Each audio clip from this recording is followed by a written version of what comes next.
Okay, part 5, we're going to talk about disorders. We're going to talk about pedigrees.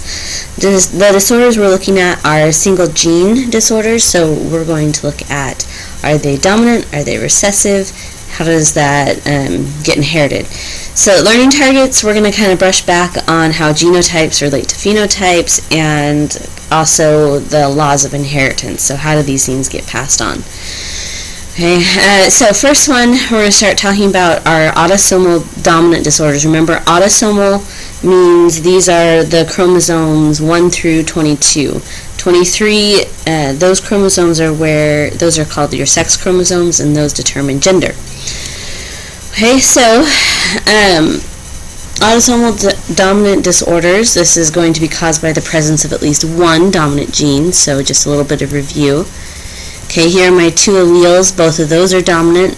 That means if this was coding for the disease, okay, since it's got 2 capital letters, I would be affected. Also, if I have 1 capital and 1 lowercase, then I'm also going to have that dominant, or that disorder, because of that dominant.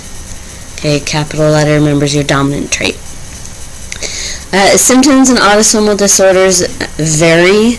Okay, they can be pretty mild or pretty severe depending on a whole lot of things like environment and kinds of treatments and just a whole lot of things. Okay, 2 that we're going to talk about are Huntington's disease and neurofibromatosis. Okay, so first one we're going to talk about is Huntington's. Huntington disease, if you look up here at the top corner, and I know it's cut off a little bit, okay, Huntington is caused by a gene that codes for a protein, a gene on chromosome number 4 that codes for a protein that's kind of like a traffic cop for vesicles. Okay, it helps control vesicles and that have very important molecules. It helps those vesicles to get out of the cell. Okay, in a healthy individual, we have about 10 to 26 of those proteins. An individual with Huntington has about 40 of those proteins. Okay, and that accumulation of protein, okay, makes for a toxic environment, and it can lead to up to 25% of cell death in the brain, and that's kind of really not good, which is why symptoms, it's why it's a brain disorder, okay, and those symptoms are going to deal with an individual's ability to move, talk, and think because of this buildup of this toxin, okay, that the body can't get rid of. Okay, Huntington can actually be diagnosed during pregnancy. There's 2 different ways that you can do a test. You can take a sample of the amniotic fluid, or you can test the plasma, okay, and then run a bunch of tests and get a karyotype. And there's no real cure, though, so if you do that test and you find that your child has Huntington's, there's not really anything that can be done except to treat the symptoms. Okay, this is about 1 out of 30,000 individuals is born with this. So the symptoms typically appear in the 50s and get worse. Okay, so when an individual is born with Huntington's, they're going to leave a total normal life, normal appearance, and then when they're around their 50s, typically the symptoms start to get worse and worse and worse. So the symptoms be poor memory, lack of coordination, so like stumbling, tripping, difficulty talking, and then difficulty swallowing, walking continues to worsen. Okay, the second one we're going to talk about is neurofibromatosis. Okay, this one is found on chromosome 17.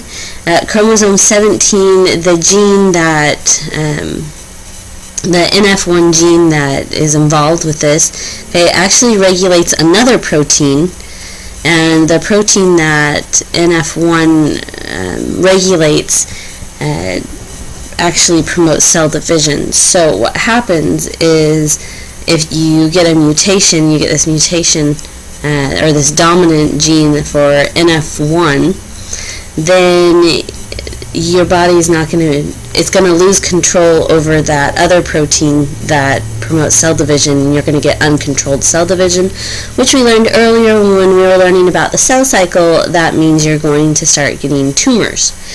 Okay, so there's growth of non-cancerous tumors under the skin, on eyes, or the brain.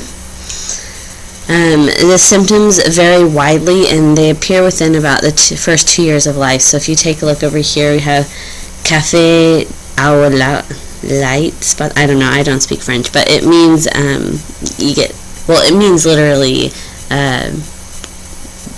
coffee with milk or something like that. That kind of color, brown creamy color. You get those spots and freckles. Okay, not that if you have freckles you have this, but people that have neurofibromatosis have these café spots with freckles as well. You get these little tumorous lumps on their skin. It can also be bone defects, scoliosis, and can also form on the eye. Okay. Now, we're going to talk about autosomal recessive disorders. In order to have these, you have to have both recessive alleles. So when we're talking about 2 lowercase letters, you have to have both of those in order to have these recessive disorders. However, heterozygotes are important in this because someone that's heterozygous is not going to have the symptoms. It's not necessarily going to have this, or they're not going to have this disorder, but they can pass it on because if you do Punnett squares, okay, you're going to be passing on the lowercase, or you can pass it on. Okay, so some examples are Tay-Sachs, cystic fibrosis, and PKU. I can't pronounce what it is. The shorthand of it is PKU. Phenylketonuria? Yeah, PKU. That's how I know it. Alright, so Tay-Sachs. This is a disease that progressively destroys nerve cells in the brain and in the spine. Symptoms usually appear within 3 to 6 months of life. Development will slow. The muscles that are used for crawling and pretty much just crawling, those start to weaken. Then the symptoms are going to get a little bit worse. Seizures can start, vision and hearing loss can occur, intellectual disabilities can occur, and paralysis eventually can occur. Okay, next we have cystic fibrosis. Cystic fibrosis, this is the buildup of thick, sticky mucus. Interestingly enough, it is more common in Caucasians. It's about 1 out of every 2,500. In African Americans, it's 1 out of 17,000. And out of Asian Americans, it is about 1 out of 31,000. So it is more common in Caucasians.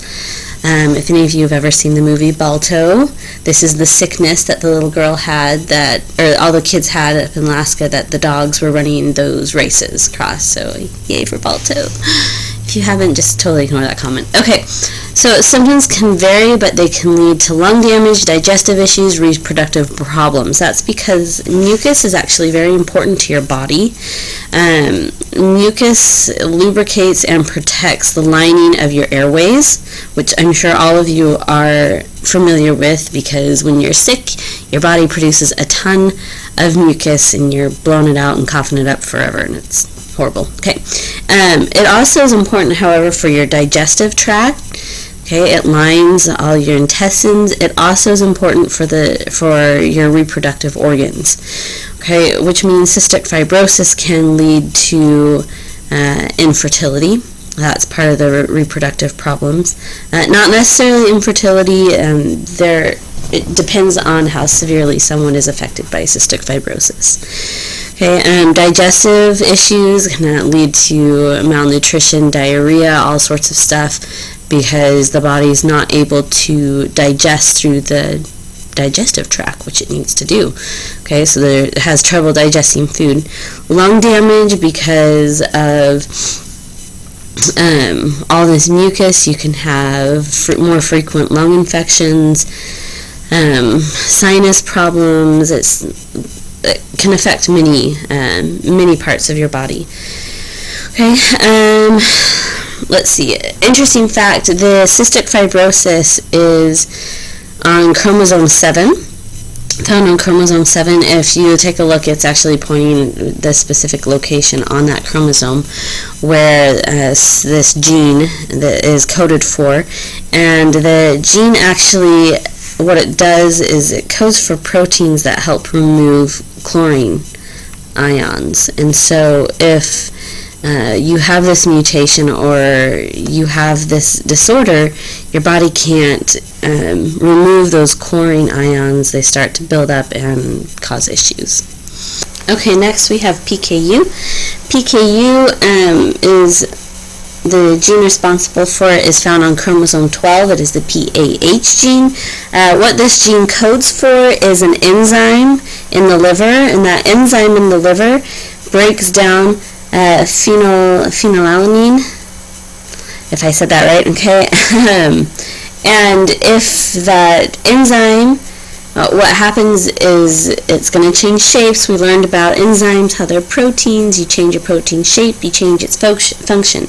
So what happens is the enzyme shape is mutated, is changed just a little bit, so it can't break down this amino acid.